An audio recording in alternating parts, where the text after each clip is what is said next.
Listen, everybody has a hard luck story to tell. Well, almost everybody. And I guess there are those elite few who, being born into money, don't have a hard luck story to tell. Well, not a real one anyway. Unfortunately, I'm not one of those elite few. And I have a whole repertoire of hard luck stories I could tell. But I choose to tell you this one, and it is by far the most interesting one. This story tells of how I freed myself from poverty. What would you do to get rid of debt collectors and the threats to sue you for money that you don't have? And I'd wager that you would be willing to do almost anything short of murder. Some, well, maybe some, would be willing to do that. And I sympathize with you. Trust me, I paid my dues. Endless calls from debt collection agencies, which always seem to come at the worst possible moments throughout the day. And if they happen to get a hold of your work number, wow, they are relentless. I was actually fired from a job because of the collection calls incoming there for me. No one knows the embarrassment or the frustration of this unless they go through it themselves. Back in the mid-90s, I was in a definite financial slump. And to be honest, I was broke. Completely. And I owed every loan company, bank, and loan shark in this part of Tennessee. And that job I was fired from, it just happened. And my landlord was threatening to evict me if I didn't pay 3 months of back rent within 10 days. And my best friend was in a similar situation, and he lived with me. My landlord didn't know that, or she would have had us out on our asses in 2 shakes of a lamb's tail. But thankfully, it was summertime. We were managing to earn a little money by mowing lawns, hauling junk off for some locals, and running our own little trash route. There were many elderly people living in the hills, and most of them were willing to pay us $5 a week to take off their trash on Tuesdays and Fridays. Even with all our odd jobs, though, we couldn't make the rent and utility bills. Food and gas in our trucks was about all we could afford. One day we were sitting in the parking lot of Moe's Grocery, eating a bologna and white bread lunch between jobs, when Alan surprised me with a suggestion. He wanted to visit the witch who lived out in Unaka. He thought maybe she could help us with our run of bad luck. Now, everyone around here knows Mary the Witch. She's been in Unaka for what seems like centuries. And the woman looked the part too, with her long, wild, frizzy gray hair. She was haggard and had a wrinkled face, and those strange bright eyes that seemed to change colors often. I'd seen her a few times in town, and thought it was wise to not make eye contact. Keep walking and ignore her. And that's how a lot of people here deal with her. But I had friends who had visited her at home and swore that she was the real deal, and she had helped them with whatever minuscule ailment they'd had. One friend visited with a bad knee, and Mary told him what was wrong and told him the cure before he ever introduced himself. And a woman visited Mary with husband troubles. He was a cheater, and Mary gleaned that before the woman ever stated the reason for her visit. A lot of us always speculated about the cure Mary gave that woman because the cheating husband died suddenly of a heart attack a few weeks later. Now, there are hundreds of stories about Mary the Witch of Unaka, but could she really help me, or even Alan? I wasn't sure, but we had tried every other legal avenue to dig our way out of poverty. Nothing seemed to be helping. What could it hurt to go see the old woman? I had my doubts about the visit. Having visited a few palm readers and fortune tellers in my youth, they should all have warning labels that read, "For entertainment purposes only." It's all lies. But they don't have warning labels, and I was made out to be a fool more than once. Yeah, I'm a slow learner, I suppose. And here I was, about to make the same mistake again, or so it seemed. Every fortune teller and palmist I've ever visited informed me that I had a demon in me, and I needed help that they could give me for a one-time non-refundable fee of X amount of dollars. That was on top of the already hefty fee just to see them. And yes, I paid good money to grace the seats in a few parlors of wonder, and I swore I'd never do it again. Yet Mary didn't charge money for her services. She gladly accepted any monetary donations, though. Some people paid her nothing at all, and others gave her useful things like handmade quilts, pots, pans, even soaps and detergents weren't unheard of as gifts for her services. And Alan saw that I was on the fence about visiting Mary. Come on, Chuck. It's not like we'd be out of any money. If she helps us, we can help her later, when we're out of debt. We could give her those little scented soap things my sister gave me for Christmas last year. They're laying in storage closet somewhere. I never opened them. I don't know. Let me think about it, and I'll let you know tomorrow. I've had bad experiences with people like her before, you know. Well, that's because you have a demon in you, Chuck.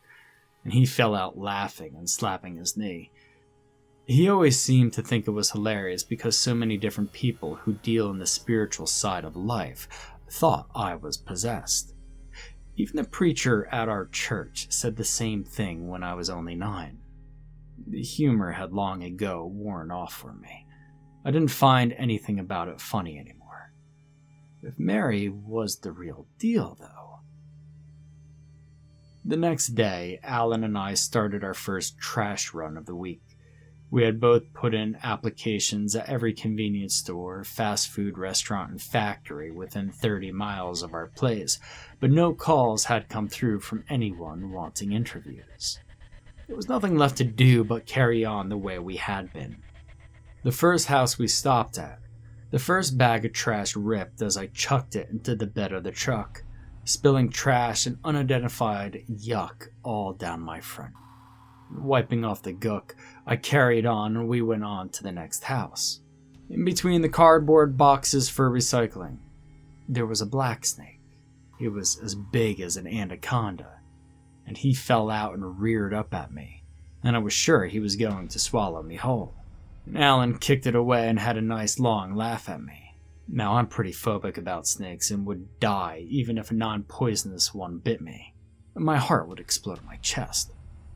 Just feeling woozy and headachy, I pushed on, and the rest of the stops were not as bad as the first 2, but they were bad enough that I had to go home for a shower and clean my clothes afterwards. We headed out of the truck for an afternoon of yard work.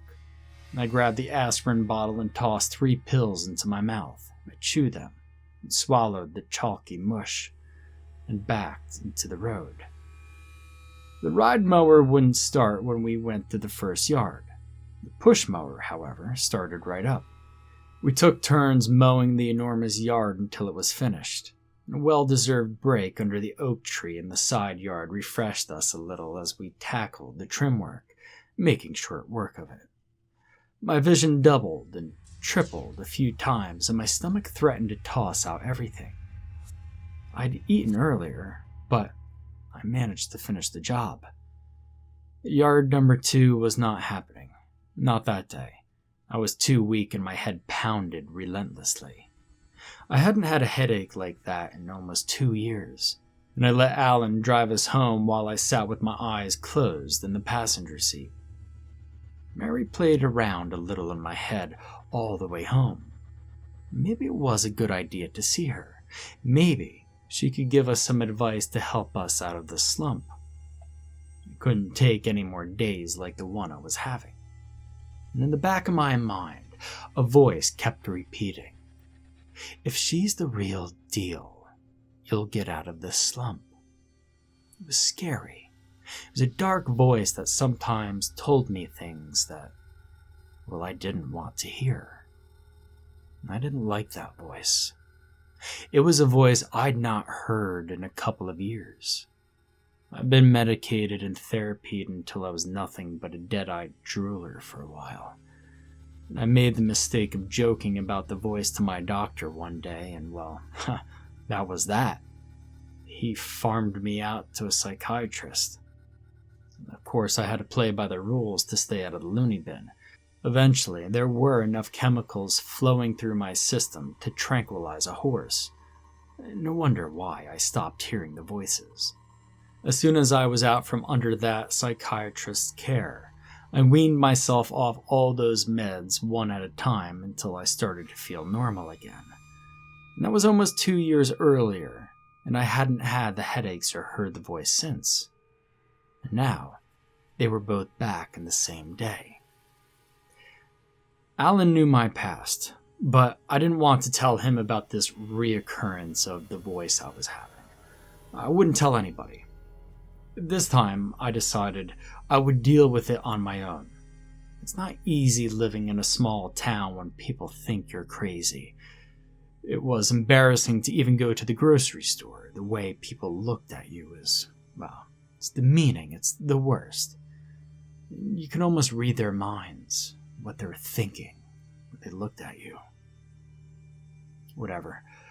I chewed more aspirin and went to my room, and after a 2-hour nap, I awoke to that voice again. Now, at first, I thought Alan was in my room talking to me, and the voice was telling me to go see Mary. She was my only hope for help. The urgency in that internal voice got me moving. I was on my feet and dressed in less than a minute. And stumbling down the hallway, I knocked on Alan's door. Alan! Alan! And I opened the door before he answered me. And he was just sitting up in his bed too. He'd been sleeping. What the hell, man? You sick? You need a doctor? He struggled to the edge of his bed, reaching for his cell phone. No. We need to go right now. We need to go see Mary. Now.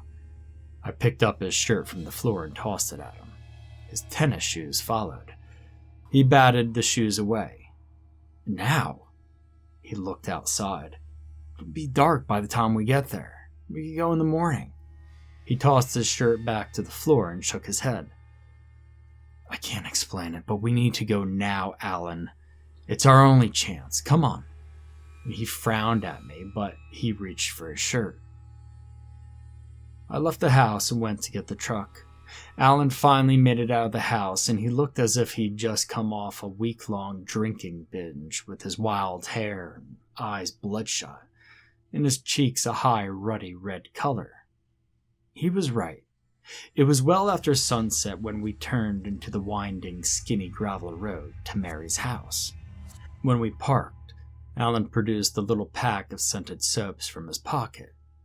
He forgot the payment man. I took them and stepped out, and he joined me at the front door. Mary opened the door before I punched the doorbell button. Up close, she was just plain scary looking. She was tall and broad and bent as she grinned at me with a full complement of yellowing teeth.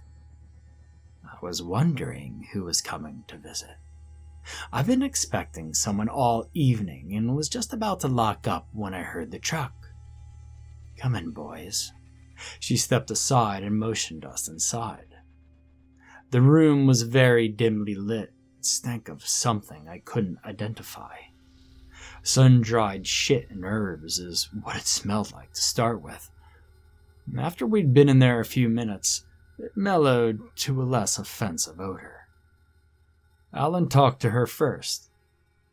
She had him cut a deck of cards into 3 stacks representing his past, present, and future. And as she turned cards and told him about each one, she kept looking over his shoulder at me. Something inside me prickled at her furtive glances, and I started to become angry. I showed only a poker face, though.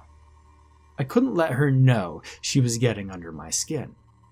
And while reading cards from Alan's future pile, she stopped abruptly and asked him to move. Pointing at me, she said, "You're not like the others, are you?" I only stared levelly at her. "Come here. Let me read you, boy. I think you're like me. You've got the gift." She motioned to the seat Alan had just vacated. I don't think you and I are much alike. Not being rude, I'm just saying. And I kept my expression neutral. Alan chuckled shortly and nudged my leg. Go on, Chuck. You know what's coming next. Just get it over with. And Mary shot him a hard look and then smiled at me. Oh, I think you're mistaken. Let's find out, shall we? I went to the seat and let her take my hand, inspect the palm, and then lean eerily close to my face to stare into my eyes.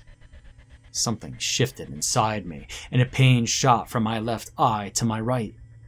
Mary gasped and nearly fell into her seat, mouth hanging open, eyes wide with fear.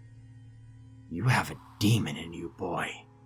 She shot the sign of the evil eye at me several times, and I stood. Can you get rid of it? I asked. I can exorcise your demon for a small fee. Let's say $50. She grinned that yellow grin at me again, and I could practically hear her counting the money as she awaited my answer. What's $50 when your soul is on the line, boy? Think of your soul, your future. Her grin was sickening. Mary stood and backed away into the kitchen, motioning for me to follow. I followed. A power I'd never felt before surged through me as I closed the gap between us. She began chanting in a foreign language and produced an amulet from her blouse. Her gibberish infuriated me, and I wanted her to shut up. She was hurting my head. I grabbed her by the shoulders and she screamed. Turning my face towards the ceiling, I screamed, mimicking her. In a thick, acrid black smoke billowed from my mouth, and I fell unconscious. When I awoke, I was at home in my bed, and Alan was sitting in a chair nearby. He demanded an explanation, and I told him what I remembered. And I knew what I had to do. I'd known for some time, but only on the subconscious level. There had never been a fully developed plan of action until that moment, and I couldn't let Alan in on it yet. He wasn't ready to accept the truth of it all. But Mary was the real deal. The newspaper ran an article on Mary the following week. She'd been found wandering through town, babbling incoherently about demons. She was deemed unfit to care for herself and had been admitted to Stone Ridge Mental Facility indefinitely. I called to check on her every day for the next 2 weeks. The nurses were helpful to a point, and then refused to give me any specific information, and it was time to pay her a visit. The faculty at Stone Ridge were helpful. They thought I was one of her nephews and let me in to visit with her. Mary stood facing a corner, and at first she was calm, and then, after the nurse closed the door and let us alone, she turned, and upon seeing me, she fell to chanting in that foreign language. 10 seconds into her rant, her body convulsed, arching her backward. She drifted toward me, her toes a good 3 inches off the floor. And when she was close enough, I leaned close to her ear and whispered, Mary, I think you have a demon in you. I can relieve you of this demon if you want. She nodded violently. There will be a nominal and non-refundable one-time fee for this service, though. She slurred out, Anything you want, just take this thing back. Yes, I plan to take him back. He's been a part of me for so long that I never dream of getting rid of him properly. I'll do it for, let's say, $300. Can you manage that, Mary? Of course she could manage that. What's $300 when it's your sanity and your soul on the line?